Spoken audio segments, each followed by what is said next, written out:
Taking aim at Ottawa's gun buyback program, why some in Saskatchewan say it targets the wrong people.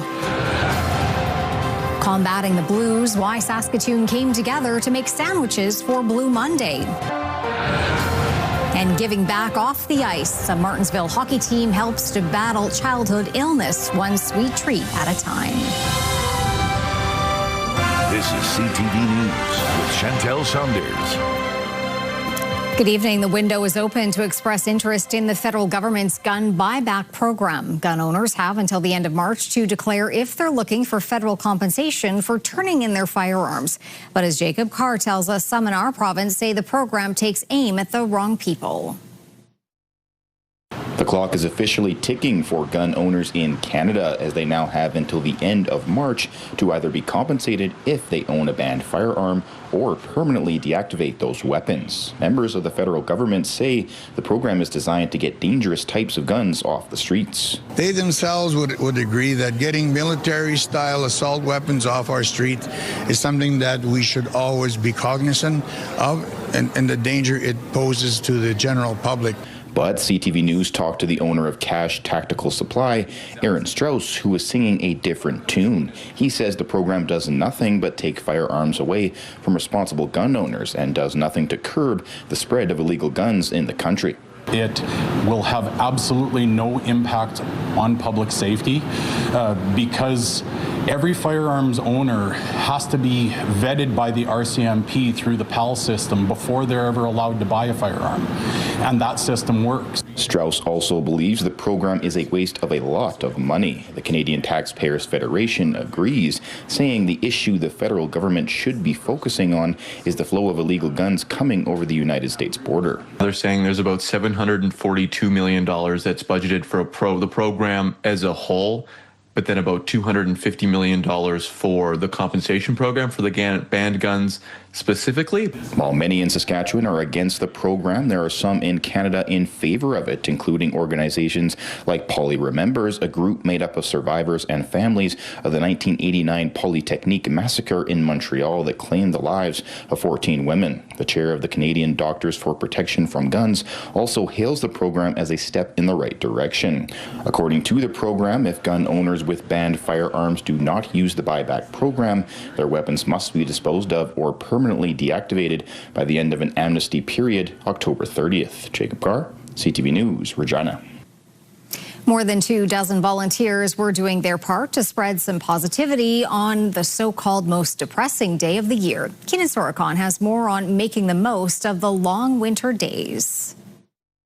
This group of volunteers is doing its part to fend off the winter blues. With growing levels of hunger and poverty in the community, Felicia Fox wanted to lift people's spirits during the dark days of winter. To counter the effects of low depression or mental health issues, so I created this event around food, because food is my thing. The third Monday in January is known as Blue Monday, the most depressing day of the year. What started as a marketing gimmick to sell vacation packages more than 20 years ago has become an annual day encompassing financial stress after holiday spending, winter blues, and seasonal affective disorder. While the day is fiction, winter blues affects many people. Winter blues, a reasonable estimate might be 12 to 15% of the population in a place like Canada. With darkness, it changes our entire circadian rhythm.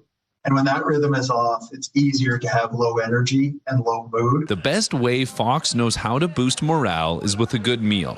So she created Blue Monday Sandwich Day to make hundreds of sandwiches that were donated to community organizations throughout the day. After a successful start last year, she found more volunteers to help fill a larger demand. It is definitely connecting with the community and with community members.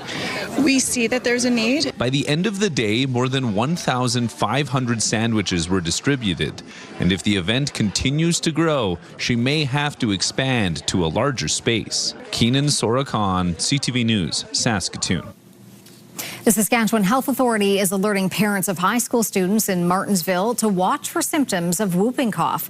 A letter sent to parents and guardians of Martensville High School states that there has been recent activity of pertussis, also known as whooping cough, at their child's school. Whooping cough is a highly contagious bacterial infection known for severe coughing, which can be most serious among children under 1 year of age, as well as women in their late stages of pregnancy, as they can pass the illness on to their newborn. The letter sent home to parents today states that if a teen is experiencing symptoms but feels well, they may be able to go to school, but only if there are not vulnerable people there. If vulnerable people are there, they would need to complete 5 days of antibiotics before returning. The SHA is reminding people that there is a vaccine for whooping cough and is encouraging unvaccinated people to get it.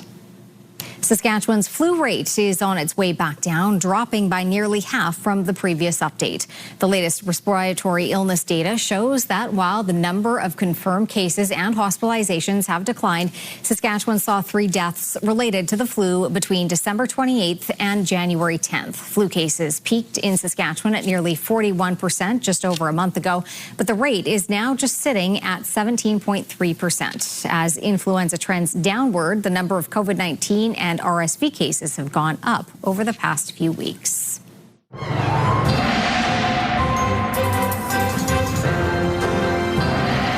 It was a day to stay indoors if you could. Yes, indeed, because it was cold, and it's going to continue to be cold. Now, tomorrow, Chantel, will be a bit of a reprieve or a bit of a break from the colder temperatures we had today, but it's the calm before the storm, because the storm being some very cold conditions, big Arctic air masses hammering down on a big chunk of Canada, including the, well, I'll say the eastern prairies, because Alberta's going to be not too bad, but it will still cool off in wild rose country. But other than that, we've got ourselves a couple of clipper systems that are coming through, and with it some snow that might have to get shoveled, so we'll talk about that later on.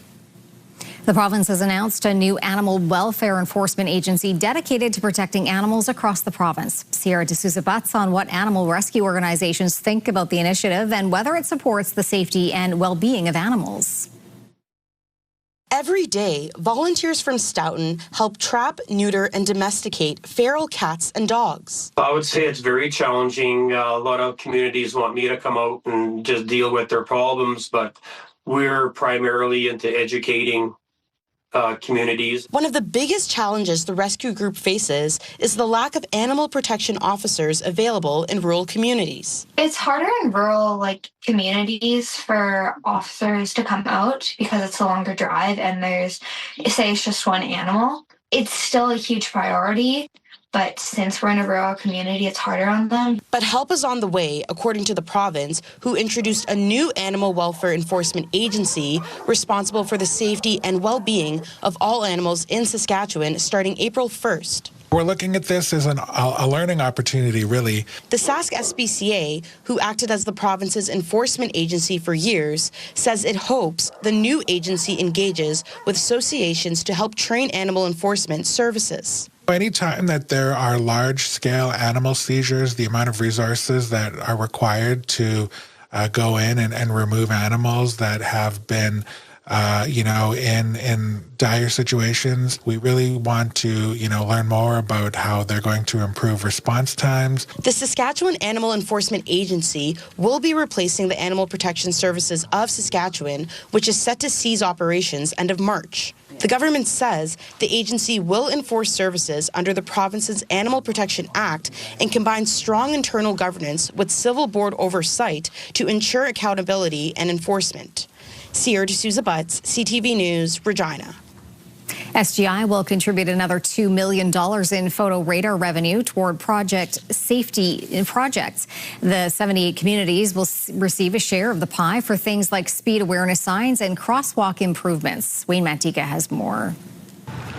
Every 6 months, SGI splits photo radar revenue after expenses are paid and the government takes its cut. This time, $2 million will be shared with 78 communities. Projects are typically focused on our major contributing factors to fatalities and injuries. Projects like distracted driving, speeding. The largest grants of $100,000 each will go to Regina, Saskatoon, and Moose Jaw, because that's where the cameras are located and the residents are paying the fines. Saskatoon will spend its share on a pedestrian crossing device at Avenue B and 33rd. Regina will install driver feedback and LED school zone signs, while Moose Jaw's share will be spent on thermoplastic crosswalk lines. Enforcement activity, it changes driver behavior, and that's what the program is focused on, is reducing speeds. In November, Ontario banned photo radar after Premier Doug Ford called it a cash grab. The government will now pay for traffic safety enhancements. Since then, compliance with Ottawa school zone speed limits has declined from 87% to 50%. Enforcement will now be handled by police. You're going to face big fines and penalties because we want to keep our pedestrians and our children safe. In Saskatchewan, no consideration is being given to eliminating photo radar. The government is convinced that it has helped calm traffic and reduce injuries. Wayne Mantika, CTV News, Regina. An inquest into the death of an inmate more than 3 years ago at the Pine Grove Correctional Centre is underway. During today's testimony in Prince Albert, Lynette Kakakaway was arrested in Regina on outstanding warrants in June of 2022 and was transferred to Pine Grove Correctional Centre. On June 23rd, she reported flu-like symptoms and did not complete the Pine Grove orientation because she was sick. A witness working at Pine Grove said that evening Kakakaway had been to Pine Grove before. The next morning, her symptoms worsened and an ambulance was called. Jurors heard the staff member said corrections officers were required to call nursing staff who would determine whether to call an ambulance. That procedure has since changed. 6 jurors will listen to this week's inquest testimony and make recommendations in hopes of preventing similar deaths. A local hockey team is working to give back to an organization that has made a big difference in the lives of some on the team. Hallie Mandrick has the story. The Martensville Pirates U13 hockey team hosted a bake sale at their Sunday night game to fundraise for the Jim Pattison Children's Hospital, a cause that's very close to home for the entire Pirates community. My brother, he had cancer when he was 11, and it was really hard on him because he wanted to play sports like us. 2 families on the team have been affected by different childhood illnesses, and the Children's Hospital played a crucial role in helping them get better. Now, the team is trying to pay it forward. You never know when you're going to need it, right? So we didn't expect it, so it just kind of teaches them to give when you can because you might be the recipient down the road. The young athletes got together to make and decorate cookies, which were sold at their Sunday night game. The team also sported gold laces and stick tape, the color of childhood cancer awareness. Well, it's special because children in the Children's Hospital, they wish they could be here, and it's really good for us to help fund or raise money for them so they can hopefully get better and come do what we do. One team parent says, while the goal is to fundraise for a good cause, it's also an important lesson to instill in young athletes. I think your community is what you make it, and if you want to live in a strong community, sometimes you need to give your strength to others who need it a little bit more than you do at the time. And that lesson appears to be resonating with the Pirates. No, it's not really just about sports. It's about just helping people, and anybody can really help help raise money for the kids in the Children's Hospital. Hallie Mandrick, CTV News, Martensville. A prominent Saskatoon lawyer and former member of parliament has died. Morris Bodner died in Saskatoon on Friday at the age of 77. Bodner was raised in Prudhoe, about 65 kilometers northeast of Saskatoon. He attended the University of Saskatchewan, where he met his wife Joyce, and together they raised 3 children. Bodner spent 50 years in criminal law. He worked on several high-profile cases, including as defense counsel in the Greg Furtuck murder trial, before withdrawing from the case in late 2022. In politics, Bodner was elected as a member of parliament and represented Saskatoon-Dundurn from 1993 to 1997. During his time in Ottawa, he served as parliamentary secretary to 3 different ministries. His obituary says Morris Bodner will be remembered as a devoted husband and father and a proud grandfather. Saskatchewan's nuclear research is getting a significant boost. That's thanks to a collaboration between the province and Ottawa. Donovan Mace explains. A future where Saskatchewan's nuclear future is coming into focus. It's fantastic. These types of test facilities are something that was really the role of Western Canada within the nuclear supply chain for a long time. Through a joint investment, the province and Sask Power and federal government are building Saskatchewan's first small modular research safety licensing and testing center at the University of Regina. Saskatchewan has much to offer, as we've indicated time and time again, and this is one example that we wanted to recognize today as a federal government, that research into SMR could provide so much opportunity in the further and in the future for other things. The center will simulate real-world conditions for SMRs, and its findings will support innovation in the sector and brings nuclear development into Saskatchewan. Being able to build up that talent beforehand really well positions the overall province to make good on its investment when that actual FID comes to place. This nuclear space is an area where we can have cooperation across the country that really will be a unifying factor. Saskatchewan uranium, Ontario experience. Now, despite the province having the largest high-grade uranium deposits in the world, Saskatchewan currently does not generate any nuclear power, relying mostly on coal, natural gas, and some renewable energy to feed the grid. But aging infrastructure and growing power consumption is pushing SMRs to the forefront of Sask Power's future plans. The hope with small modular reactors is that once you're through those first hurdles in terms of building, that you will be able to introduce modularity, which will drive down costs for reactors for anybody else who is going to go down that path. Sask Power says it remains on schedule to begin construction of its first nuclear power station in 2029, with hopes it is operational by 2034. Donovan Mace, CTV News, Regina. Still to come, supporting Greenland. What CTV News has learned about what Ottawa could be planning that may just upset the U.S.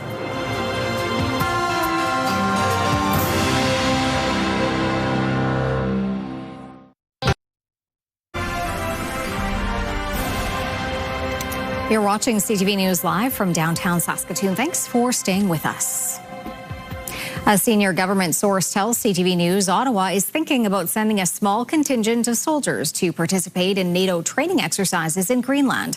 Michael Couture on the balancing act as Trump threatens additional tariffs on other EU countries over this. The picturesque landscape of Greenland could soon host a handful of Canadian soldiers. The members of our military would participate in training exercises with a number of European allies. They framed it as a long-planned military exercise. Canada's former ambassador to NATO says these deployments were originally planned to deter Russian action, but it could have the same effect on President Trump. Trump is taking it as a message, and perhaps, unspoken, the allies will think of that as a way of changing Trump's risk calculus. Canada's troop commitment would likely be less than the dozen soldiers Germany is sending to Greenland. Still, there could be blowback for Canada, as U.S. President Donald Trump is threatening tariffs on any ally that sends troops. Just to show the Americans that, you can't push around a NATO ally and threaten to take over a country against their will. Now, to minimize the political fallout, some suggest appealing to Trump in a different way. Try to turn the tables a little bit and say, let's all be in this together when it comes to the defense of the Arctic in North America, rather than make it appear as if somehow we're marshalling a force to defend Greenland from the Americans. NBC News is also reporting Trump is complaining to aides about Canada's vulnerability in the Arctic. That's despite Canada already committing $6 billion to an over-the-horizon radar system for the far north. We have to do more in our Arctic, but we also have to be kind of calm. More important thing is to work with our Arctic allies to deter and to get ready for any threat. But the source of that threat in a rapidly changing geopolitical landscape depends on where you are in the world. Michael Couture, CTV News, Ottawa. Inflation in Canada ticked up slightly last month to 2.4% compared to December of 2024. That's when Ottawa implemented a GST break, which helped bring prices down. But for Canadians struggling to make ends meet, expenses are still heading in the wrong direction. Jean-Bia Bushman on the struggle at the grocery store. In these cookies, there's a secret ingredient. You have a passion for coffee. I'm obsessed, a little bit. Stephanie Presta started a home business, Montreal Latte Heart, combining that shot of caffeine with another passion, baking. So I infuse my cookies with my coffee, and the coffee makes the flavors really come out of the cookies. But that is now a recipe for higher costs. The latest Statistics Canada inflation numbers show coffee went up 30% annually, and that sweets were also pricier. Weather variability and lower yields just means that there's less coffee beans being produced and there's more global demand. That's driving the prices up. A similar story has unfolded for beef prices. They're up 16%. The cattle stock in Canada is low, boosting prices. Coffee and beef are the main staples that saw a 5% hike annually for grocery items. But overall, many economists see some positive signs for food inflation in the report. If you take out beef and some of the secondary effects on proteins, take out coffee, take out a couple of other things that have had extreme weather issues, the news is relatively optimistic for food prices going forward. For Presta, relief from rising prices could mean investing in her passions is worth all the hard work. There were moments this Christmas where I was like, what am I doing? Why am I doing this? And with the cost of dining out going up too, it's hard to find a treat at a sweet price. Geneviève Beauchemin, CTV News, Montreal. A 19-year-old Canadian woman was found dead this morning near a popular Australian tourist site. The woman was found unresponsive on Kaigari an island off of the country's east coast. Two men driving past the beach saw a pack of wild dogs near the body. Authorities say it's too early to know if the dogs were involved with the death. Police have not said where in Canada the woman was from. In Spain, 3 days of national mourning have been declared for the victims of a tragic rail collision. It happened last night in the country's south when the tail end of a train jumped the track, causing another train going past in the opposite direction to derail. At least 40 people are confirmed dead. 41 others remain hospitalized, and another 81 were released today. All survivors were rescued in the early morning. There is no indication yet what caused the collision on the high-speed rail network. Some incredible video from Michigan today where more than 100 vehicles were involved in a pileup this morning. It happened on Interstate 196 just southwest of Grand Rapids. More than 30 tractor trailers were involved in the collisions, which caused state police to close the interstate in both directions. According to local media, about a dozen people suffered some type of injury in the crashes, but no one was killed. Stranded motorists were taken by police to buses and sent to a nearby high school where they could stay warm while arranging alternative modes of transportation. The highway western Michigan has been under winter storm warnings with lake effect snow causing whiteout conditions.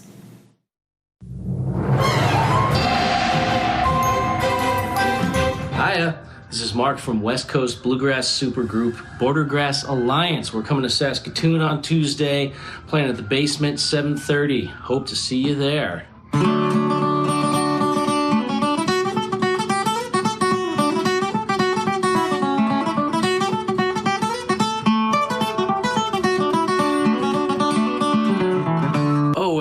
What's the weather going to be like? Bit of a jump cut there, but there you go. What is the weather going to be like? Well, tomorrow things are going to start to cool down, Mark, and I should let people know the name of this band, the Bordergrass Alliance.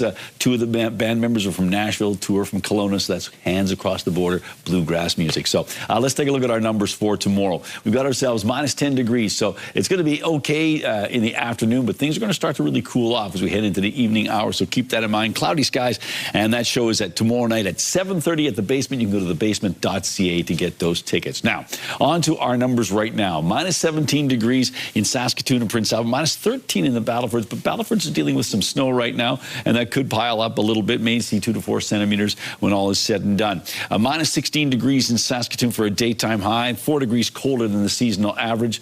We look at the temperature record on this date. That was from 1971. That was 3 on the plus side. Very cold, minus 46. And back in 1943, the sun came up at 9:05, and it went down at 5:31. Coming up, what do you get when you combine saunas and dog sledding? We take you to Blackstrap Provincial Park to find out.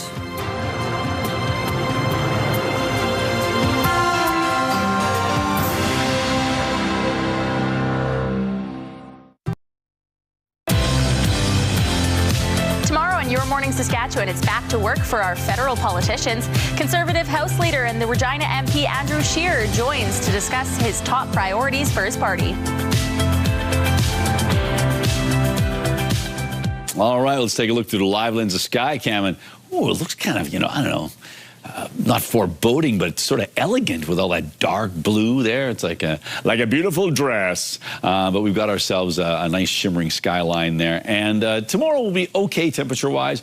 It's the days thereafter that are really going to start to cool off. We're going to keep our eye on a couple of different clipper systems that are going to make their way through northern Alberta, slashing through Saskatchewan, impacting the southwestern part of our province in particular. And then another one will show up in bits. It goes a little more to the east, but we'll show you that on the future cast. Let's take a look at our numbers just to recap. We're at minus 17 in Saskatoon and Prince Albert. A bit of flurry activity in the Battlefords with a high or a current temperature of minus 13. Minus 3 is the provincial hotspot number today, and that was in Maple Creek. Stony Rapids, the provincial cold spot at minus 35.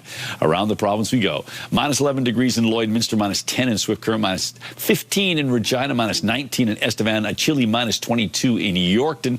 Into central parts of the province, temperatures on this part of our map ranging from minus 20 degrees in Melfort and Nipawin up to minus 10, and that is in Rosetown. It's minus 11 in Kindersley, minus 14 in Meadow Lake, minus 17 in Wynyard. Up north into the minus 20s in most locations with the exception of Buffalo Narrows, which is sitting at minus 16 degrees, but a cold minus 28 right now in Collins Bay.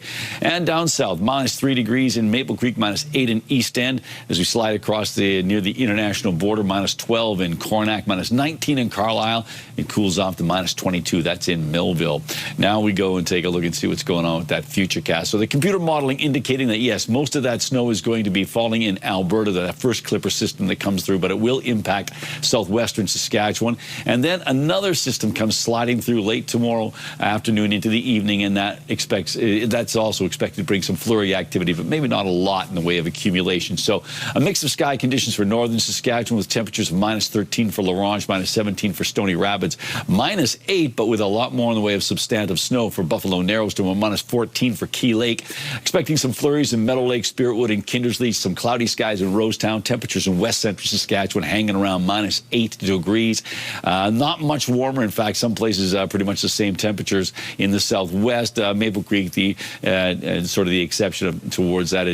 Minus 5 degrees, minus 6 in Leader, but minus 9 in Outlook and minus 8 in Swift Current. Temperatures cool off a little bit in the southeast. Minus 14 for Yorkton, minus 11 in Regina, minus 9 in Moose Jaw, minus 10 in Estevan. Expecting some flurries throughout the region. Melfort also expected to see some flurries, minus 12 degrees, a little bit warmer by a point in Watrous, also minus 12 in Humboldt, Hudson Bay, minus 14 degrees. For the Battlefords dropping down to minus 15 tonight, about 2 to 4 centimeters of snow accumulating, and then still a good chance of snow tomorrow afternoon with a high of minus 8, so about 4 degrees above seasonal. And then things cool off to near seasonal numbers, and they really cool off on Thursday and Friday.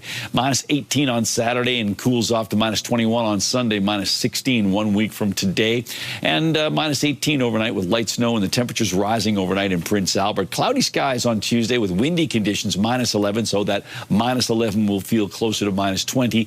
Minus 14 degrees on Wednesday, and then things drop off to about minus 27 on Thursday and Friday, minus 21 on Saturday. Sunday even colder at minus 23, and then minus 18 1 week from today. And Saskatoon's overnight temperature minus 17 degrees. The temperature's rising overnight. A little light snow out there, but we just anticipate some cloudy conditions on Tuesday, a high of minus 10, so 2 degrees above seasonal, but it will feel colder than that because of the strong winds that are present. And then as we take a look at Wednesday, a daytime high of minus 14, not bad. And then into the minus 20s on Thursday and Friday, minus 19 on Saturday, Sunday minus 21, and 1 week from today, minus 16.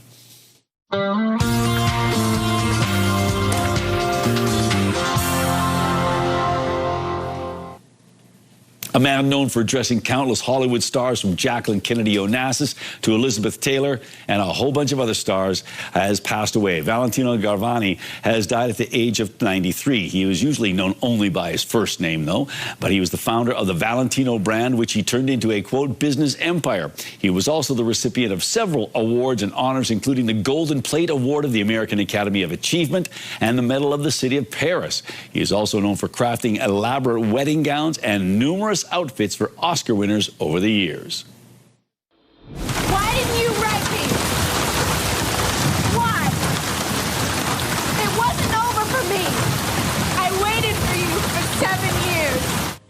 Canada's own Rachel McAdams is getting her own star on the Hollywood Walk of Fame.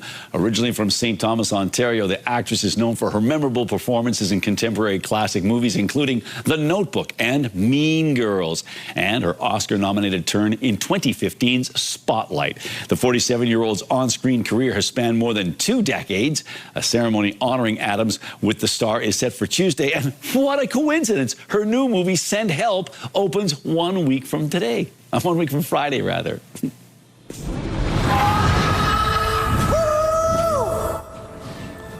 For the 5th week in a row, James Cameron's Avatar, Fire and Ash topped the North American box office. The 3rd installment of the blockbuster fantasy raked in an additional $17.2 million between Monday and Friday.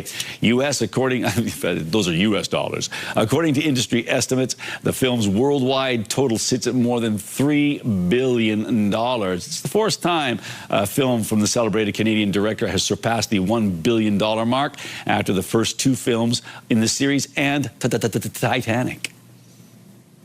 All right, Jeff, a folk music icon is coming to Saskatoon, I hear. She certainly is.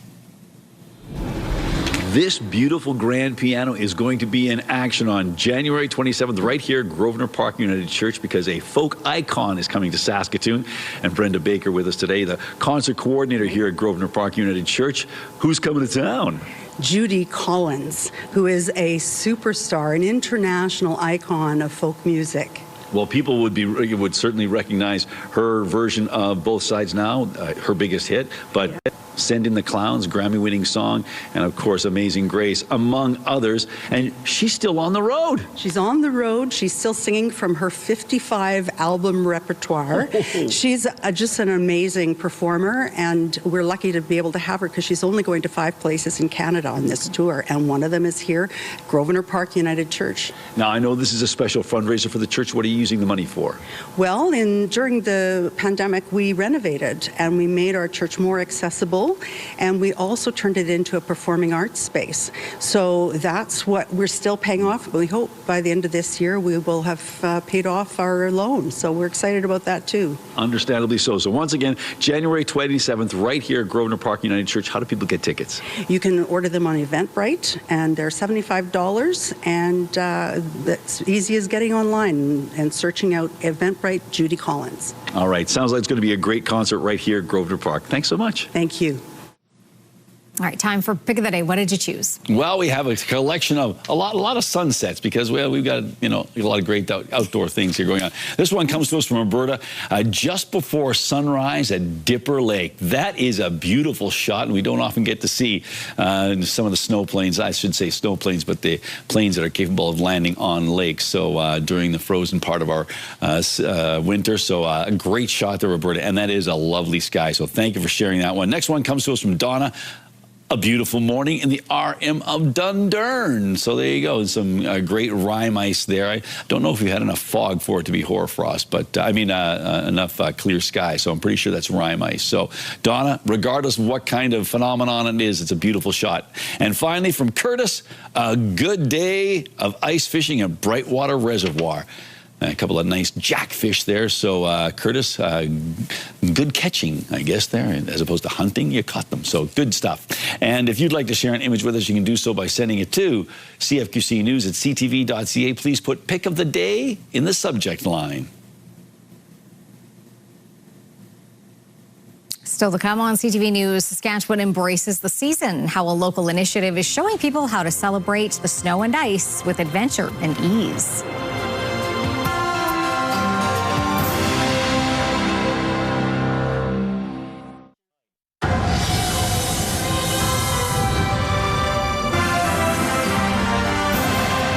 Partnership between 2 Saskatchewan-owned businesses is giving people an opportunity to get outside with sled dogs and a sauna. Hallie Mandrick takes us to Blackstrap Provincial Park. In a unique combination of events, visitors of Blackstrap Provincial Park had the opportunity to enjoy some adventure, followed by some relaxation over the weekend. I thought it would be a really great collaboration to offer a sled dog and then a sauna after, because sometimes it can be really cold when you're dog sledding, and then I thought it'd be really amazing for guests to come after and sauna. The experience started with an opportunity to travel through the park's trails on a dog sled.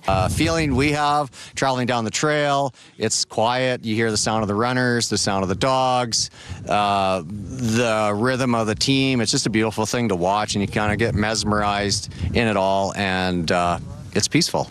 That adventure also included a bit of education, with the guides sharing some of the challenges that come along with assembling a dog sled team. Getting to know all the dogs and knowing their strengths and weaknesses, their characters, and like some really like certain positions to run in, some really like to go in lead, some are more better in team, and yeah, growing closer with the dogs and then knowing that we can run with them for a very long time. And of course, before leaving to their sauna, guests gave the dogs a well-deserved for hard work.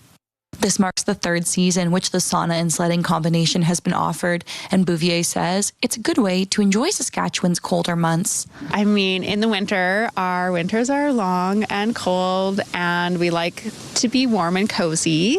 And also, sauna is just really great for the mind, the body, the soul as well. So many great benefits. Hallie Mandrick, CTV News, Blackstrap Provincial Park. When we come back, the Saskatoon Stars shine the spotlights on a community need. And later, a new season is budding in the Netherlands.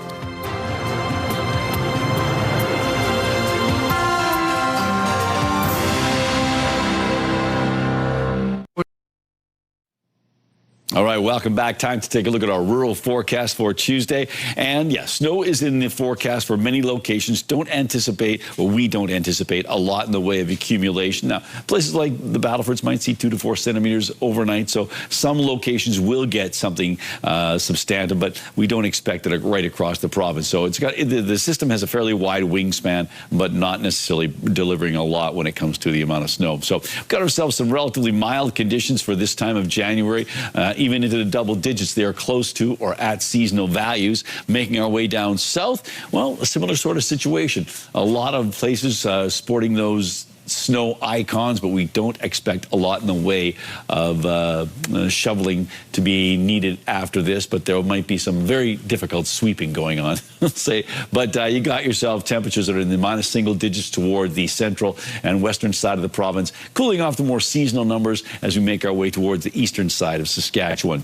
And now to the Leader area, minus 6 degrees, some a little bit of flurry activity, but tomorrow the big deal of the day is going to be the wind. So depending on when that wind shows up and how much snow is falling, there might be some visibility issues. So keep that in mind for tomorrow. And Leader is, of course, one of those places where internet plans of up to 1 gig are available from SaskTel.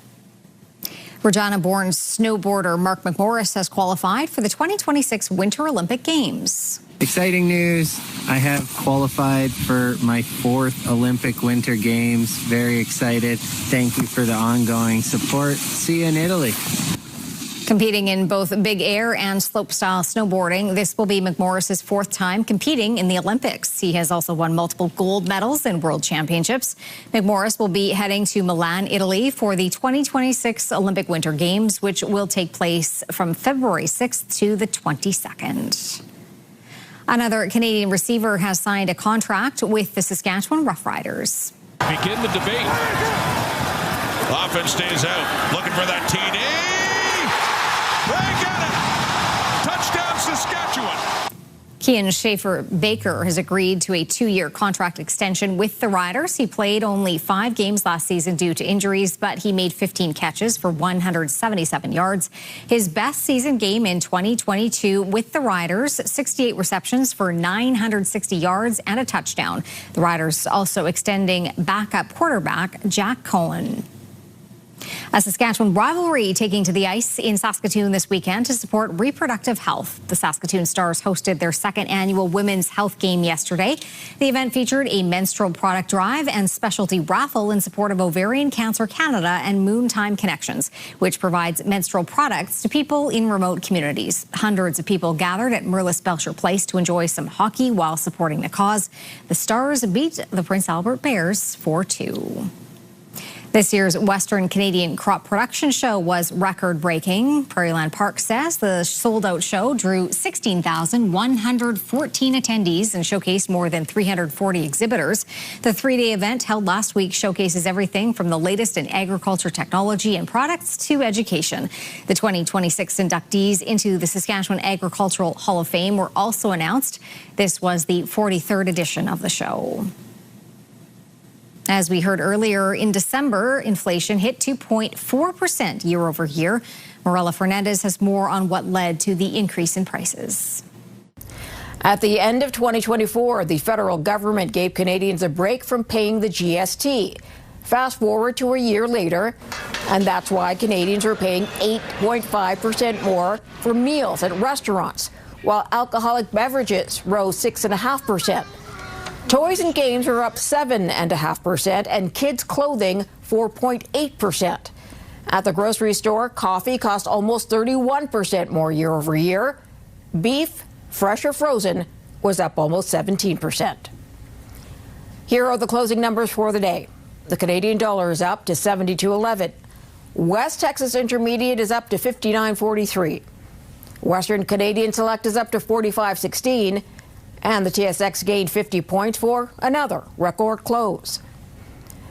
Those are your business headlines. I'm Marella Fernandez. Turning to local gas prices now, the average price in Saskatoon is currently at $1.23.9 per litre. The lowest price in town, $1.15.9. On Saskatchewan markets, Cameco finished the day at $1.63.18, and Nutrien was down 9 cents. Coming up, when it's tulip time in the Netherlands, a feast of color for the eyes. Then the sculptures that seem to come to life in New South Wales.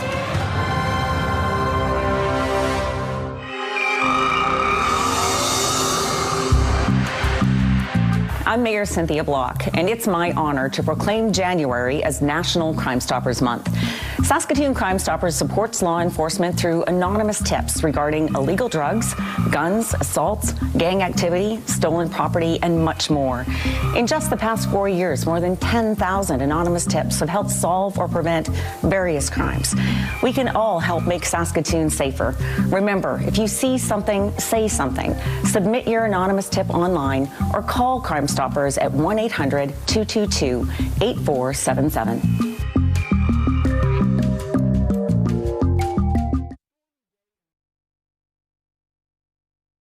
Select Hair Services brought to you by Sage, the beauty bar. Stay with us for another great night of television, starting tonight at 7 with a few episodes of 911. All right. Got to catch up. It's 27:33. All right, well, tulip season is starting in the Netherlands. Take a look at this. It was National Tulip Day over the weekend. Visitors come from all over the world to admire and buy the flowers. Blooming season usually starts in March, but sales are starting now in January. Tulips are big business in the Netherlands.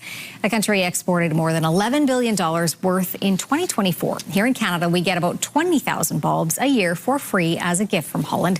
Their way of saying thank you for our help during the Second World War. So if you're feeling cruddy about this cold, that makes you feel a little springy. It will make you feel good. Right? So yeah, some fresh flowers and tulips, if it's that time of year, then great. That's fabulous. Very nice. I don't know how you'll feel after seeing the visuals in this next story. Wow. It's a little weird. Visitors to the art gallery in New South Wales are running into some realistic sculptures. Many people say it's hard to ditch the feeling you're not entirely alone at this exhibit. The sculptures are meant to display the human condition in its most exposed and fragile state. There's some serious detail in the faces, showing individuals with eyelashes and freckles. The artist says he hopes people interpret the works for themselves and that it's interesting to see each person's reaction to them.